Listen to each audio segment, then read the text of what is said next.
At 3:30, we got number 21 Iowa, who's 6-3. Traveling number 17 USC, who's 7-2. USC favored by 6.5 points in the Big Ten Network. It is a absolute shame this game is not on CBS. Instead, we get Michigan State, Penn State, a game that really does not matter for the college football playoff picture. And this one is a very important game to the college football playoff picture. Mark Gronowski's gone 117 and 183, thrown for 1,084 yards, 5 touchdowns, 4 interceptions. Kamari Moulton has had 105 carries for 522 yards and 2 touchdowns. And Sam Phillips has had 13 catches for 216 yards.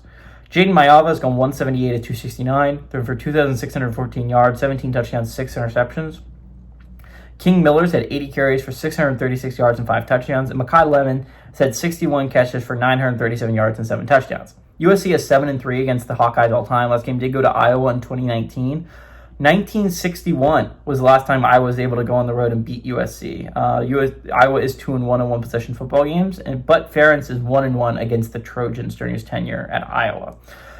Again, I was really looking forward to an elimination game, and when Iowa scored that touchdown in the last 2 minutes, I thought there was a shot this would be an elimination game. But instead, Iowa lost a heartbreaker last week that kind of eliminated them from at-large contention. USC is still alive, though. I think this is a really important thing to note. USC is a loser in the tiebreaker scenario. Let's get this right. The only team that's more of a loser in tiebreaker scenarios is Michigan. But I still think if USC wins out, they have a decent shot at being an at-large candidate. If USC can find a way to win out, and if they can get really lucky, they could go to the Big Ten championship game to just erase all doubt and try and go to the college football playoffs. They'd have to get really lucky, though. They need a Michigan win over Ohio State. Again, I think the Trojans are a really good football team.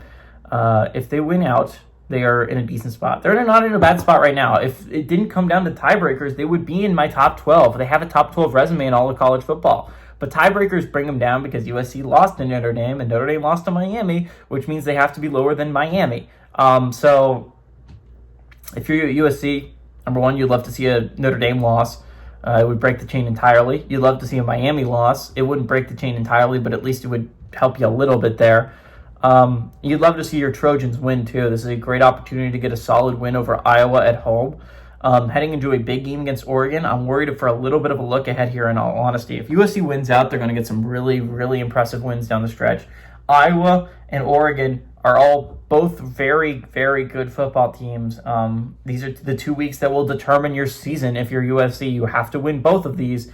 And then obviously you can't fall asleep against UCLA to end the year. But if you can win out, I think USC has a decent shot of going to the college football playoffs. They're going to need some luck ahead of them. They need someone to break the chain. Notre Dame lost today to Jordan. Pitt would go massively hard if you're a USC fan. But I think Iowa wins. I think they get a big bounce-back game on the road against USC. I think USC looks ahead a little bit to Oregon, and that's a little bit of a mistake. Iowa is a really good squad this year. They almost beat Oregon last week at home. I think the Hawkeyes get a bounce-back win here, and I think they eliminate the fifth team, one of the last 5 standing in Big Ten. We were talking about playoff contention. I like the Hawkeyes to go on the road, and I like them to upset USC.